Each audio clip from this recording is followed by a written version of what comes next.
오늘 우리가 읽었던 본문의 내용을 보면은 이스라엘 12지파 중에 하나였던 베냐민 지파가 다른 지파들로부터 따돌림을 당하고 버림을 받게 되었다는 내용입니다. 베냐민은 야곱이 낳은 12아들 중에 마지막 12번째 낳은 아들이었습니다. 야곱은 자신이 세상을 떠나기 전 12아들을 한자리에 모아놓고 유언 겸 마지막 축복을 했습니다. 그 기사가 창세기 49장에 기록되어져 있습니다. 그런데 놀라운 것은 야곱의 그 12아들들에게 베풀었던 축복이 그대로 다 이루어졌다는 것입니다. 물론 야곱은 12아들을 다 축복한 것은 아닙니다. 12아들 중에 축복하는 그런 아들도 있었고 축복 대신에 저주를 받은 자녀들도 없지 않아 있었습니다. 우리가 여기에서 주목할 내용은 아버지가 아들을 위해서 빌었던 그 복이 그대로 임했다라고 하는 겁니다. 그리고 자식들이 행한 그대로 하나님께서 그들의 행함과 같이 복과 저주를 내렸다는 것입니다. 예를 들어 보겠습니다. 창세기 35장 22절에 보면 큰아들 르후벤이 등장합니다. 그런데 큰아들 르후벤은 자기 아버지의 여종이며 자기의 서모가 되는 빌하라는 여인을 범하고 말았습니다. 야곱은 르후벤에게 뭐라고 말합니까? 창세기 49장 7절에 보니까 물을 끓음 같도다. 물의 끓음 같은 즉 그래서요. 물의 끓음 같은 즉 너는 탁월치 못하리니 내가 아버지의 침상에 올라가 아버지의 침상을 더럽혔음이로다 그랬어요. 서모를 범한 그 아들이 자식이 복을 받는다든가 탁월하게 될 수는 없는 것 아니겠습니까? 그러나 거기에 비해서 유다와 요셉을 보면 그들이 받은 축복은 참으로 대단합니다. 창세기 49장 10절에 보니까 먼저 유다는 사자와 같아서 그래서요. 그리고 10절에 가보면 규가 유다를 떠나지 아니하며 규라고 하는 것은 뭐냐? 통치자의 지휘봉이라 이렇게 이야기합니다. 통치자의 지팡이가 그 발 사이에서 떠나지 아니할 것이며 모든 백성이 그에게 복종하리로다 했습니다. 그렇습니다. 규가 유다를 떠나지 아니하리라. 요셉이 받은 축복 역시 대단합니다. 요셉은 무성한 가지고 샘 곁에 무성한 가지라고 했고 요셉의 활은 힘이 있으니 그 이유는 전능자의 손을 힘입었기 때문이다. 이렇게 말하고 있습니다. 그런데 거기에 비해서 오늘 본문에 등장하는 베냐민은 어떻습니까? 베냐민은 물어뜯는 일이라 이렇게 말씀하고 있어요. 오늘 본문에 보니까 이 베냐민은 이스라엘의 다른 지파들로부터 외면을 당하고 따돌림을 당하고 다른 지파들로부터 버림을 받았어요. 그래서 오늘은 이 말씀을 중심으로 왜 다른 지파로부터 외면을 당하게 되었는가? 왜 다른 지파로부터 따돌림을 받게 되었는가? 왜 다른 지파들로부터 그와 같이 버림을 받게 되었는가? 그 이유를 몇 가지만 살펴보고자 하는 것입니다. 첫째로 이 베냐민 지파에게는 도덕적으로 문제가 있었다라고 하는 겁니다. 사사기 19장과 20장에 가보면 어느 날 베냐민 지파가 사는 그 동네에 낯선 길손이 찾아오게 됩니다. 그 낯선 길손은 어떠한 사람이냐? 베들레헴을 떠나서 하나님 앞에 예배를 드리기 위해서 에브라임으로 가는 그러한 길손이었습니다. 그런데 그가 갈 곳이 없어요. 그것을 알았던 그 동네 노인이 자기 집으로 영접을 하면서 하룻밤을 쉬게 해 주었습니다. 그런데 문제는 그날 밤에 벌어졌다는 겁니다. 그 성읍에 불량배들이 몰려왔습니다. 그리고 그 낯선 길선 그 노인을 내놓으라는 거예요. 그 이유는 뭡니까? 그를 상관하겠다는 것입니다. 상관. 그들은 어떠한 사람들이냐? 우리가 아는 대로 호모섹스를 즐기는 사람들이었어요. 동성연애자란 말이에요. 그러자 그는 그 길손 대신에 그의 첩을 내주게 되고, 그래서 그 첩은 밤새도록 윤간의 놀잇감이 되고, 그리고 날이 밝자 그 첩은 문간에 버렸고 그는 문간에서 숨을 거두고 말았습니다. 그런데 이와 같은 그들의 악한 행위가, 이 베냐민 지파의 악한 행위가 온 나라에 전국에 퍼지게 됩니다. 이 소문을 들었던 사람들이 격분을 참지 못해서 40만 명의 장정들이 미스바에 모이게 됩니다. 그리고 베냐민 지파와 전쟁을 시작합니다. 그 전쟁에서 죽은 사람이 모두 4만여 명이 넘습니다. 이 사건 속에서 우리는 몇 가지 문제를 발견할 수 있습니다. 그 첫째 문제가 뭡니까? 물론 일부이긴 합니다만 이 베냐민 지파에 속했던 불량배들의 성도덕의 타락이 문제라는 겁니다. 그들은 동성애자였습니다. 다시 말하면 그들은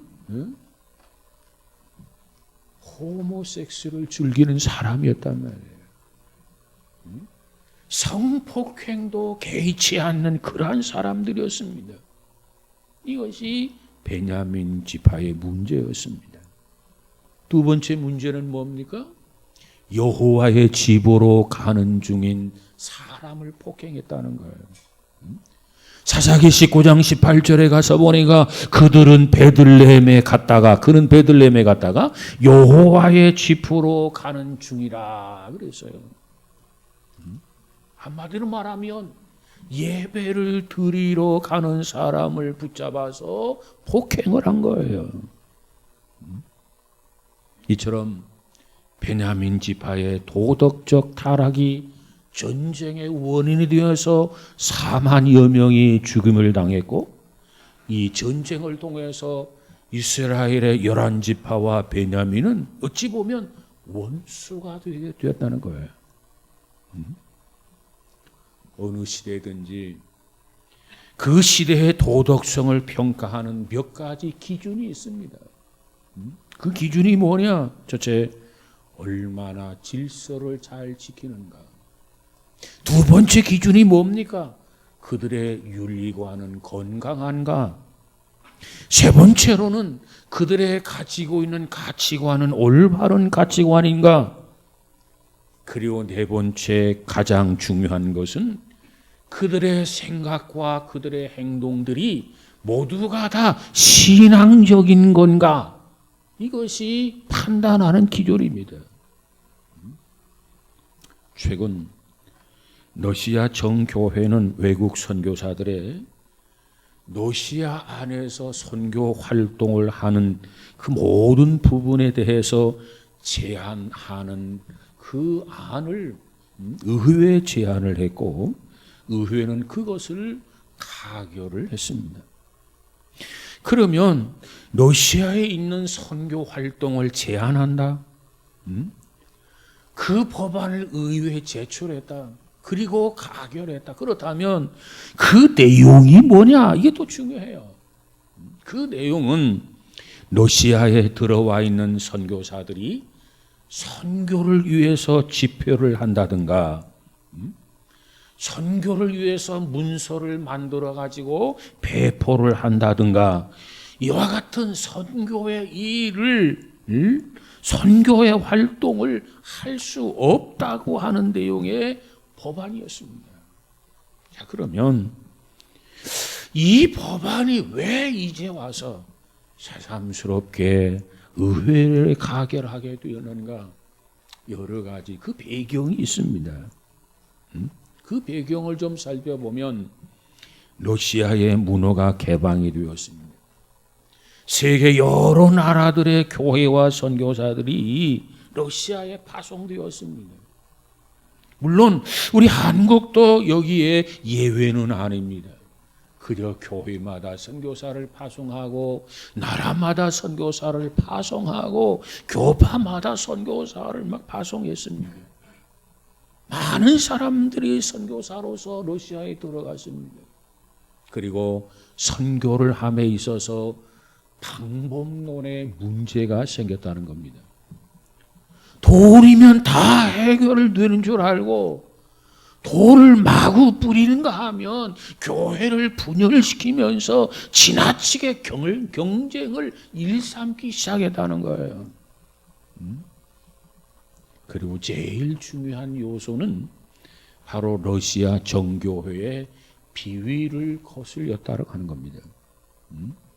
러시아 정교회는 그동안 공산주의자들의 앞잡이였다느니, 러시아 정교회는 기독교가 아니라느니, 러시아 정교회에는 구원이 없다느니 하면서 러시아 정교회를 공격하면서 선교를 하게 되었다는 겁니다. 가뜩이나 교회가 성장하지 못하고 있어 국교회인 정교회의 지도자들이 고민하고 있었는데, 이와 같이 러시아 정교회를 공격하기 시작하니 그 지도자들이 기분이 좋을 리가 없지 않아요? 그들의 비위를 상하게 되었단 말이에요. 그래서 그들이 이와 같은 선교 법안을 제기했고 그것이 의회를 가결시키게 된 것입니다. 이처럼 선교는 하되 무분별하게 덤볐던 한국교회의 선교 방법, 일단 재검토되어야 된다고 생각이 됩니다. 뿐만 아니라 러시아 정교회가 취한 태도 역시 비판받아야 마땅하다고 생각을 합니다. 러시아 정교회는 어떻습니까? 지난 80년 동안 공산주의가 세계를 향하여 온갖 만행을 일삼는 동안에, 그리고 국민들이 생활이 도탄에 빠져서 허우거리고 있을 때 그들은 침묵을 했습니다. 국가를 향해서, 나라를 향해서 어찌 보면 바른 말을 했어야 할 러시아 정교회 그 지도자들이 침묵을 했다는 거예요. 그리고 이제 선교 과열 현상을 빌미 삼아서 선교의 문을 막으려 하고 있는 것이 러시아 정교회의 모습입니다. 저는 사사기 19장과 20장을 읽으면서 러시아 생각이 났습니다. 이 베냐민 사람들이 여호와의 집으로 가는 사람과 그들의 일행을 가로막고 폭행과 만행을 저지른 그 사건 때문에 11지파를 대상으로 해서 이 베냐민 지파가 동족 상잔의 비극을 일으킨 거 아니겠습니까? 지 아무리 이유가 타당하고 논리가 맞는다 손치더라도 선교를 가로막거나 방해하는 것은 하나님의 뜻이 아닙니다. 이건 잘못된 것입니다. 어떠한 이유 불문하고 여호와의 집으로 가는 길을 막으면 안 돼요. 그럴 수 없어요. 이건 하나님의 뜻이 아니란 말이에요. 그런데 이 베냐민 지파는 그저 머뭇거림이 없이 이 일을 저질렀더라 하는 겁니다. 그 다음에 두 번째로 베냐민 지파를 살펴보면 이 지파는 이지러진 지파였다는 겁니다. 오늘 21장 3절에 보면 오늘날 이스라엘 중에 어찌하여 한 지파가 없어지게 하시나이까 그랬어요. 이 뜻이 뭡니까? 베냐민 지파가 없어졌다는 것 아니겠습니까? 이 베냐민 지파가 없어졌다고 하는 의미는 무엇입니까? 몇 가지 살펴보면 첫째로 이 지파의 수가 이지러졌다는 겁니다. 민수기 26장에 가보면 이스라엘의 각 지파별로 인구 조사한 통계가 기록이 되어져 있어요. 그 통계. 그 통계를 보면 20세 이상 남자로서 전쟁에 나갈 수 있는 사람들의 숫자가 기록이 되었는데 거기에 보면 이 베냐민 지파의 수가 45,600명으로 기록이 되어져 있습니다. 그리고 사사기 20장에 가서 보면 45,600명에 해당하는 베냐민 지파가 거의 전쟁을 치르면서 전멸을 당하게 되었다는 겁니다. 그렇습니다. 하나님 앞에서 잘못을 저지르게 되면 이처럼 수가 이지러지는 것을 믿으시기 바랍니다. 사업도 이지러지고 수입도 이지러지고 행복도 이지러지고 평안도 안정도 다 깨어지게 됩니다. 하나님의 뜻을 거스려서는 안 돼요. 세 번째 이유가 뭡니까? 신앙이 이지러졌다는 겁니다. 두 번째, 신앙이 이지러졌다. 다시 말하면 저들은 하나님을 믿기보다는 자신들의 힘이나 자신들의 무력을 더 믿었다는 거예요. 사사기 20장 16절에 가보면은 이 베냐민 지파가 특공대를 모집을 했는데 특공대로 뽑힌 젊은이들이 700명이었습니다. 700명. 근데 그 700명의 숫자가 모두가 다 왼손잡이였습니다. 왼손잡이. 그런데 그 왼손잡이들이 물매를 가지고 돌을 던지면 백발백중이었다고 성경은 기록하고 있습니다. 대단한 전문가들이죠. 전문가가 아니고 어떻게 물매돌을 던지는데 백발백중이 되겠습니까? 그러니까 그런 사람들만 뽑았는데 그 특공대가 전문가가 700명이었다는 거예요. 그러다 보니까 특공대를 의지할 수도 있었겠지요.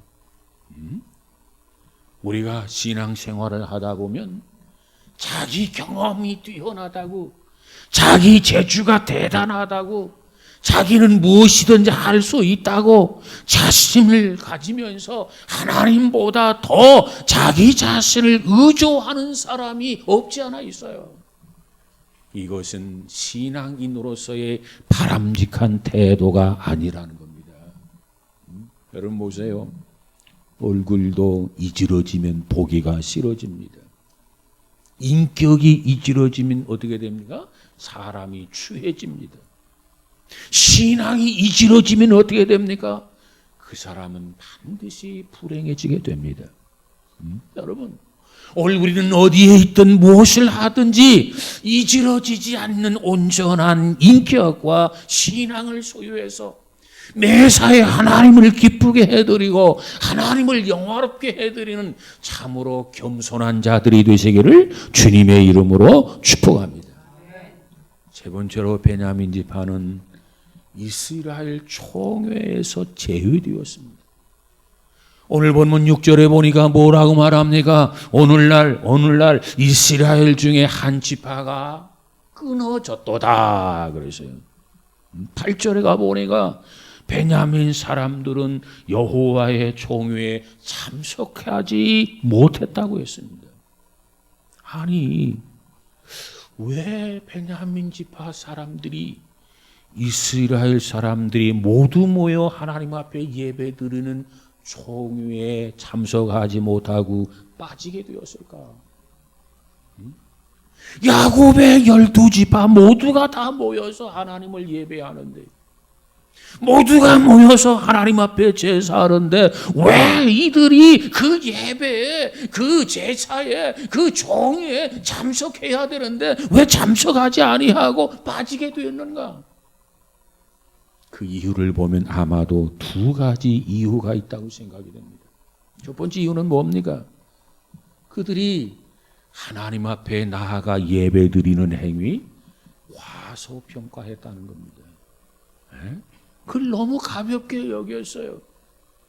아니, 하나님 앞에 예배를 드리지 않는다고 해서, 하나님 앞에 제사를 드리지 않는다고 해서, 온 민족이 종회하는데 한 번 참석하지 않는다고 해서 뭐 문제가 되겠나, 이런 생각을 가졌다는 거예요. 그래서 베냐민 지파는 그 종회에 참석을 안 해서 빠졌어요. 여러분, 사람들이 가지고 있는 신앙을 점검하는 데는 그 점검하는 여러 가지 방법이 있어요. 저 사람이 신앙이 어떤 정도인가? 건강한 것인가? 건강하지 못한 것인가? 그 신앙을 점검하는데 여러 가지가 있는데, 먼저 하나님 앞에 예배 드리는 걸 보는 거예요. 그리고 기도 드리는 것을 보는 거예요. 그리고 헌금의 의무는 제대로 하는가 보는 거예요. 그리고 열심히 전도를 하는 건가, 그걸 보는 거예요. 말씀을 듣는 태도는 어떤가 봅니다. 사람들을 대하는 태도 한번 살펴봅니다. 뿐만 아니라 교회를 이해하는 태도도 살펴봅니다. 이와 같이 여러 가지 요인, 조건들을 보면서 이 사람의 신앙이 건강하구나, 아니야, 건강하지 못해, 우리가 이렇게 점검할 수 있다는 겁니다. 자, 그런데 오늘 베냐민 사람들은 어떻습니까? 그 종회 참석을 거부했어요. 참석을 안 해서 이게 문제라. 두 번째 문제는 뭡니까? 그러자 이스라엘의 다른 지파들이 이제는 베냐민 지파를 거부하게 됩니다. 싸움질이나 좋아하고 나쁜 짓이나 하고, 그러면서 뉘우침도 없고 회개하는 모습도 없고 신앙이 없는 이 지파를 다른 11지파가 좋아할 까닭이 없단 말이에요. 그래서 오늘 1절에서 뭐라고 말합니까? 이스라엘 사람들이 미스바에 모여서 베냐민 사람들에게는 딸을 주지 않기로 결의를 했다는 거예요.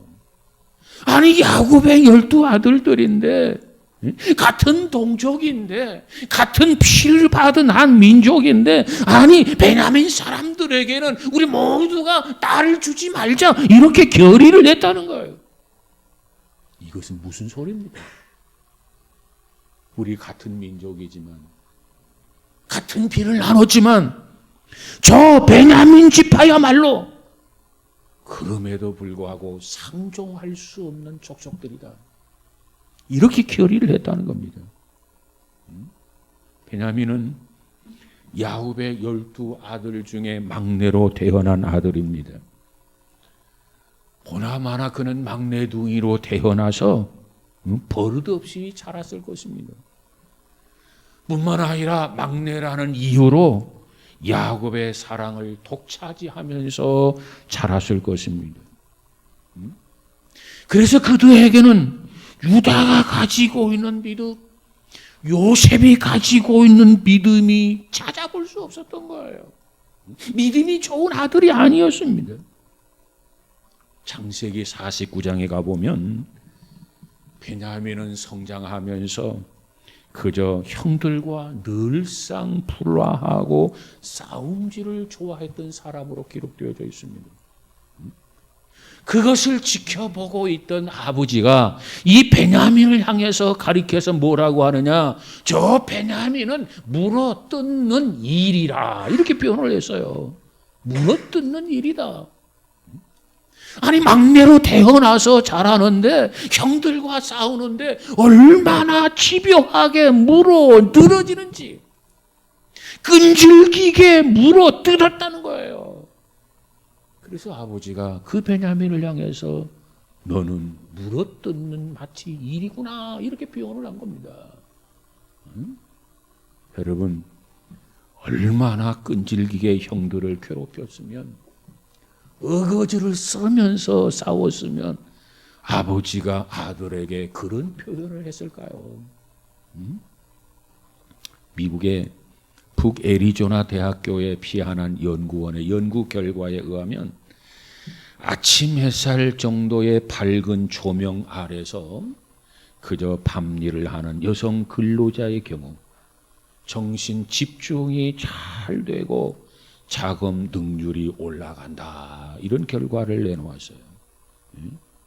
그러니까 불빛이 이렇게 밝으면 졸음이 오거나 정신을 산만하게 하는 원인이 되는 그런 뇌 속에서 생성되는 물질인 멜라토닌 호르몬의 분비를 억제해 준다는 겁니다. 그러니까 어두운 데서 일하는 것보다는 밝은 데서 일하는 것이 훨씬 집중이 잘 되고 능률이 더 오른다는 거예요. 그렇습니다. 우리의 인생살이도 밝게 살아야 되겠지만 특별히 우리의 신앙생활도 예외는 아닙니다. 그래서 성경은 뭐라고 말합니까? 범사에 감사하라 이렇게 강조해 주고 있어요. 우리는 무엇보다도 이와 같이 밝게 그리고 맑게 신앙생활하는 저와 여러분이 되시기를 주님의 이름으로 축복합니다. 미국의 어느 연구소에서 이혼 부부를 대상으로 성격 비교 연구를 했습니다. 이혼 부부를 연구하다 보니까 하나의 성격상 공통점을 찾았는데 그 공통점이 뭐냐? 첫째, 과거를 집요하게 물고 늘어지는 과거 집착성이 있더라는 거예요. 두 번째, 상대 허물을 용서하지 못하는 혐오성이 있더라는 거예요. 세 번째로 자신을 지나치게 평가하는 과대 망상성이 있더라는 거예요. 그리고 네 번째, 지난날의 어떤 실패를 두려워하는 피해 망상성도 가지고 있다는 겁니다. 여러분, 그러면 우리는 어떻게 살아야 되느냐? 오늘 우리의 신앙은 미래지향적이라야 됩니다. 맑게 신앙생활해야 돼요. 맑게 신앙생활을 해야 돼요. 와, 우리 안에는 우리의 가슴에는 태양보다 더 밝은 의에 대행하신 주님이 주님으로 계시기 때문에 그래요. 그분이 나를 지배하고 그분이 나를 다스리고 그분이 나를 인도해 주시기 때문에 우리의 삶은 밝게 우리의 생활은 맑게 여러분 날마다 할 수 있는 우리 모두가 되어지기를 주님의 이름으로 축복합니다. 구태여 이 빛을 외면한 채 어둡게 살아갈 이유가 없지 않습니까? 그래서 성경은 우리에게 뭐라고 말합니까? 빛의 자녀라. 빛의 자녀라. 저와 여러분에게는 빛의 자녀라고 말하고 있어요. 빛의 자녀는 어떻게 살아야 됩니까? 그 열매를 보니까 착함과 의로움과 진실함이라고 그랬어요. 우리의 삶 속에 이와 같은 열매로 말미암아 밝게 그리고 맑게 살아갈 수 있기를 주님의 이름으로 축복합니다. 소아과 전문의의 말을 빌리면 어린아이가 있는데 그 어린아이 중에 응석을 부리기 위해서 우는 아이의 울음소리와 부모에게 버림을 받았다고 믿는 그 울음소리와는 울음소리 자체가 다르다는 거예요. 우리 생각에는 뭐 그 울음소리나 저 울음소리나 똑같이 느껴지는데 똑같이 들려지는데 이 소아과 전문의의 말을 빌리면 그게 아니라는 겁니다. 그렇습니다. 버림을 받는 것은 행복한 게 아닙니다. 어린아이도 버림을 받았다, 외면을 받았다, 행복한 것이 아닌 것을, 비극인 것을 아는 것 때문에 그 울음소리가 달라지는 거 아니겠어요? 저는 어느 날 주인과 집을 잃어버린 것 같은 개 한 마리를 길거리에서 본 적이 있었습니다. 주인에게 버림받은 개, 자기 집을 잃어버린 개, 그 모습이 어떻습니까? 꼬리를 늘어뜨리고 무엇인가 쫓기는 듯한, 그리고 불안하게 움직이는 그 모습을 볼 수 있었습니다. 우리가 신구약 성경을 놓고 볼 때 이스라엘 민족의 많은 왕조사를 우리가 알 수 있습니다. 그 왕조사, 그 왕조들의 내용을 쭉 보면은 어떤 왕조는 하나님 앞에 버림받은 왕조였고, 어떤 왕조는 하나님 앞에 축복받은 왕조로 우리가 구분해 볼 수 있어요. 그런데 하나님 앞에 버림받은 그날로부터 그 왕조는 불행과 비극이 연속인 것을 우리는 보게 됩니다. 그런데 하나님 앞에 회개했어요. 하나님 앞에 용서를 구했어요. 하나님 긍휼을 베풀어 주세요. 기도했어요. 그래서 하나님이 다시 손을 내밀고 손을 펴서 그 왕조를 붙잡는 그 순간부터 그 왕조는 다시 복을 받기 시작했습니다. 이게 이스라엘 왕조사가 우리에게 보여주는 그러한 교훈 아니겠습니까? 성경에 보면 내가 하나님을 버리는 경우가 있고 하나님이 나를 버리는 경우가 있어요. 우리가 하나님의 곁을 떠나고 우리가 하나님을 버리는 경우는 어떤 것입니까? 교만하거나 범죄하거나 불신하게 될 때 우리가 하나님을 버리는 겁니다. 그런데 하나님이 우리를 버리는 이유가 있어요. 어떤 때 하나님이 우리를 버리느냐? 불신할 때, 그리고 교만할 때, 그리고 배신할 때 하나님이 나를 버립니다. 여러분, 자라나는 화분의 그 화초들을 한번 보면 이틀이나 사흘만 돌보지 않아도 그 화초가 시들고 메말라가는 것을 보게 됩니다. 주인의 사랑이 이처럼 필요한 거예요. 주인의 돌보심, 주인의 보호하심, 주인의 인도하심이 이와 같이 필요하다는 거예요. 버림받은 영혼은 결코 잘 되는 법이 없습니다. 버림받은 생명은 결코 사는 법이 없습니다. 여러분, 하나님이 나를 붙드시는 한 우리는 결코 망하거나 우리는 시드는 법이 없는 것을 믿으시기를 바랍니다. 우리 모두가 시냇가에 심겨진 나무처럼 늘 푸르름을 간직하고 열매를 충실히 맺어서 하나님을 기쁘게 해드리고 영화롭게 해드릴 수 있는, 버림받는 자가 아니라 무엇보다도 사랑을 받는 사랑의 대상 우리 모두가 다 되어지기를 주님의 이름으로 축복합니다.